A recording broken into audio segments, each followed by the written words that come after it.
सुधांशु जी, लड़ाई मच गई यहाँ पर। कमर चीमा साहब इतने खुश हो रहे हैं तालिबान पर, लग रहा है इनके अपने बच्चे का रिपोर्ट कार्ड आया है। अब्दुल समद कहते नहीं नहीं इनके नहीं, हमारे बच्चे हैं वो। अब पोल अब तो एकदम सामने है, मतलब खुला खेल है। सुधांशु देखिए अभी अब्दुल समद साहब कह रहे थे कि अमेरिका के लोग जब इस ढंग से कर रहे थे, वहां पर लोग मर रहे थे, तो इनको बड़ा दुख हो रहा था। जनाब आपने अभी बताया कि 92 से 96 के बीच में वो स्टेबिलिटी थी।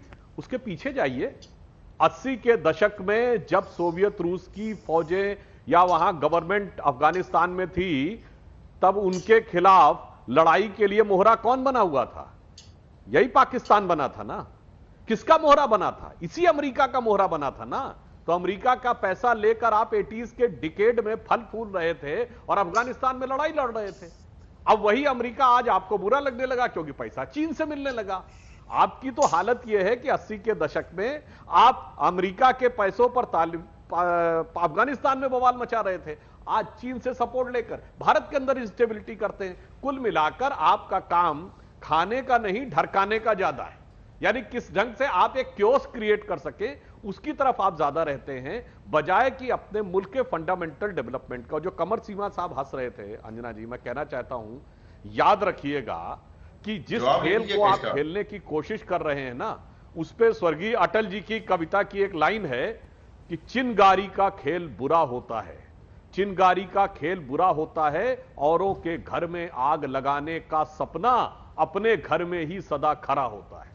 तो यह मत सोचिएगा कि उधर आग लगेगी तो आग आपकी तरफ नहीं आएगी। इस गलतफहमी में अगर कोई रहे तो वो बहुत बड़े मुगालते में, अफगानिस्तान में आग लगेगी तो पहले पाकिस्तान आएगा उसकी जद में, और उसके बाद जो होगा देखेंगे। जहां तक भारत की बात है, भारत की सरकार मोदी जी के नेतृत्व में पूरी तरीके से दृढ़ता एक के साथ है और हम किसी भी चुनौती का सामना करने को तैयार हैं। यह जरूर है कि इस समय की जियो स्ट्रेटेजिक स्थिति में हमारे लिए एक गंभीर चिंता का विषय खड़ा हुआ है, वहां पर ऐसी कट्टरवादी ताकतों के आने के बाद। कमर चीमा साहब जवाब दीजिए। इतना आतंक हजम नहीं कर पाएंगे। अब्दुल समद साहब आ रही है, एक बार चीमा साहब। चीमा साहब मुझे जरा अलाउ कीजिएगा, मैं इनको जवाब दे दूं। ठीक है समद साहब जवाब दीजिए। आपका रोल, इंडिया का रोल हमेशा बेट्रेयल का रहा है। आपने हमेशा अफगानी अवाम को धोखा दिया। वहां पे मैं बताता हूँ किस तरह, जब किंग जायद शाह को उठा के बाहर फेंका जनरल दाऊद ने और वो उसने कू किया, वो आया, पहले तो आपने उसको सपोर्ट किया, एंड पे क्या हुआ, वो बेचारा वहां पे कत्ल हो गया। उसके बाद मैं 79 से 89 के बाद आता हूं। 89 में गवर्नमेंट आई प्रेसिडेंट नजीबुल्लाह की। नजीबुल्लाह तो इंडिया का लाए था।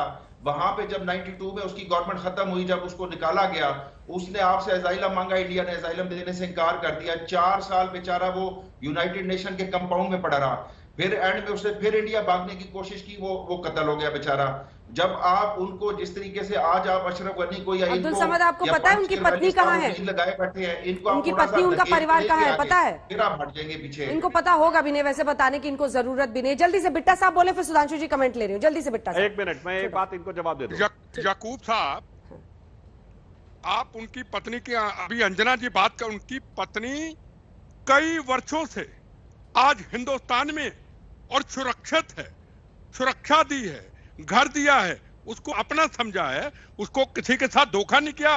सवाल सबसे बड़ा आप ये बताइए, आपको जब भी कोई बात करते हैं आप बच्चों की तरफ ले जाते हैं, बच्चों के बारे में करते हैं, फिर दूसरी तरफ इस वक्त जो अंजना जी ने आपसे बात की, तस्वीर दिखाई, छोटे छोटे बच्चे, माँ बाप के बच्चे अमेरिका के फौजियों को कह रहे हैं भैया हमारे बच्चों को बचा लें, उसके ऊपर आपको क्या विचार है?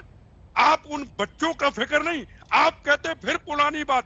मैं याकूब जी, आप तो बड़े अच्छे आदमी, अच्छा कई बार बोलते, मैं आपको एक बात स्पष्ट कह दूं, हिंदुस्तान जंग लड़ाई नहीं चाहता। अगर लड़ाई चाहता होता तो प्रधानमंत्री बनने के बाद नरेंद्र मोदी जी नवाज शरीफ को मिलने के लिए हिंदुस्तान के लोगों को नाराज करके दुबई से पाकिस्तान ना जाते। उसके बाद मैंने कहा था पाकिस्तान अपनी हरकतों से बाज नहीं आएगा। आपने दीनानगर की घटना की, आपने पठानकोट की घटना की, हमारी लड़ाई जारी है, हम आज भी कुछ नहीं चाहते। अगर याकूब जी, अगर आप लड़ाई ही पाकिस्तान के कुछ लोग चाहते हैं तो हमें कोई इतराज नहीं। हमारी हिंदुस्तान की एनसीसी करोड़ों में है, हमारी सिविल डिफेंस करोड़ों में है, पैरामिलिट्री फोर्सेस तो करोड़ों की तादाद में बाहर में आती है, फौज तो करोड़ों में बाद में आती। पहले तो हम लड़ना, और मेरे जैसे रुलते फिरते बिट्टा जैसे कई ऐसे बंदूक उठाने वाले अपने मातृभूमि के लिए करोड़ों तैयार खड़े हैं।